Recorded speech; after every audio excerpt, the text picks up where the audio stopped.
All right, sports fans, how's everybody out there doing?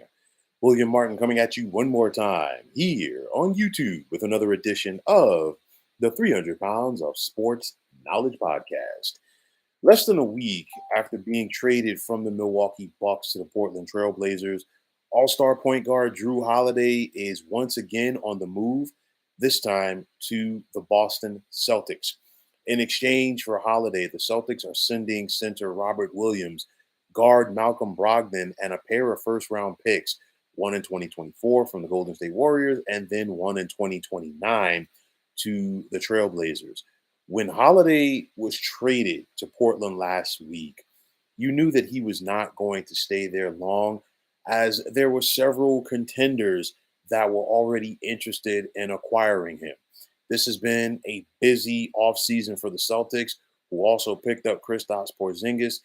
They parted ways with the likes of longtime guard and fan favorite Marcus Smart, and they're doing all of these changes to try to go out there and get that NBA championship. We've seen the Celtics come so close in about the last 5 or 6 years, but they've just been unable rather, to get over that hump. And they're hopeful now that they have the roster in place to go out there and win that 18th Larry O'Brien trophy. Now, Holiday coming to Boston gives them a legit ball handler. They had one in Malcolm Brogdon, don't get me wrong. I just feel that the Celtics did not utilize him properly. That's number one. Number two, Jrue Holiday is slightly better than Malcolm Brogdon as a ball handler and a facilitator. And I think that should set things up for this Celtics offense this season. So you're talking about the likes of Jason Tatum, Jalen Brown, of course, Kristaps Porzingis, Jrue Holiday, and Al Horford being some of the key pieces for this Celtics team heading into the new season. And I'll tell you what, the Celtics Bucks rivalry just intensified because Jrue Holiday really didn't want to leave the Milwaukee Bucks, and they just felt that it was time to go in a different direction with Damian Lillard. And now, if you're the Bucks, you got to go through Jrue Holiday and his new team in the Boston Celtics more than likely if you want to get out of the East. And I guarantee you, Jrue Holiday may not come out and say it publicly, but he probably is not forgotten, and he's not going to forget the fact that he was traded from the Bucks. Remember, he was the missing piece for Milwaukee a couple of years ago when they acquired him, as they needed to get over the hump to win that NBA championship. Maybe he can do it again for the Celtics this season. We've got to wait and see. But of course, some people are going to say, did Boston give up too much to get Holiday? I'll say like this: the Celtics were already a perimeter team. They're going to be more of a perimeter team now, but they do lose some of their size in trading Robert Williams. So the question is going to be, at some point during the season, does Boston try to go out there and get a rebounder slash rim protector prior to the trade deadline? We've got to wait and see. Obviously, now if you're Brad Stevens, who's running his front office for the Celtics, you're going to sit back and see what this unit can do throughout the season, and you're going to see what you need possibly to get over the hump come postseason time. But I think right now, at least, the Celtics are in a good spot, and they have more than enough time to let this new unit gel and see how cohesive they can be on the floor when the NBA season begins. Now, on the flip side, for the Portland Trailblazers, you have to like what they are doing, as they've picked up players and picks in a matter of less than a week now. And it started with them trading point guard Damian Lillard last week to Milwaukee. Portland, in my opinion, is building for the present, and they're building for the future.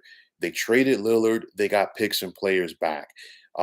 They just traded Jrue Holiday, and they got more players and picks back, and they might turn around and flip Malcolm Brogdon again. It would not surprise me, because they're obviously going forward with Scoot Henderson at point guard. He was the third overall pick of this draft. You have Anthony Simons. You just picked up DeAndre Ayton from the Suns, and now you have a lot of depth, and you have a lot of players that you can move to get more possible picks going back down the road if you are Portland. So at the end of the day, if you're going to ask me who won this trade, I think both teams did, because if you're the Blazers, like I just said, you get picks and players. And if you're the Boston Celtics, you are in a win now mode. So you got to push all of those chips to the middle of the table and try to go out there and make moves, especially after you just saw Milwaukee go out there and acquire Damian Lillard several days ago. So it's going to be interesting to see how these new look Celtics look this NBA season. And I'll tell you one thing, don't write the Portland Trailblazers off as just being a 25 or 30 win team for this NBA season. I think they're going to be very competitive, and I'll touch more on that in the coming weeks when I talk about previewing the upcoming NBA season. But nonetheless, we all knew that Jrue Holiday was not going to stay in Portland that long. I'm surprised that he got traded this quick, but credit to the Celtics for going out there and making it happen, because there were other teams that Holiday could have fit in with as well. I thought he would have been a good fit with the Miami Heat. I thought he would have been a good fit with the Philadelphia 76ers. I thought he would have been a good fit with the Clippers and the Chicago Bulls. But obviously, credit to the Boston Celtics for going out there and making this move, as it's win now or bust in Beantown for the Celtics. So, folks, that is going to wrap it up. And as always, I want to take this time out to thank you for tuning into the 300 Pounds of Sports Knowledge podcast here on YouTube. I want to take this time out to thank all of you fine folks out there for tuning in. And if you have not already, please feel free to subscribe to this channel. Now, if you're on the X, formerly known as Twitter, please feel free to follow me at 300 Pounds of Sports. And like I always say, if you follow me, it will be my pleasure to follow you right back. There's also the sports discussion group on Facebook at the Sports Depot 365. You can check it out. Drop a line and be a part of one of the better sports debating sites going on social media. So, once again, fine folks, my name is William Martin, and I am signing off. And I'm saying take care and have yourselves a wonderful day.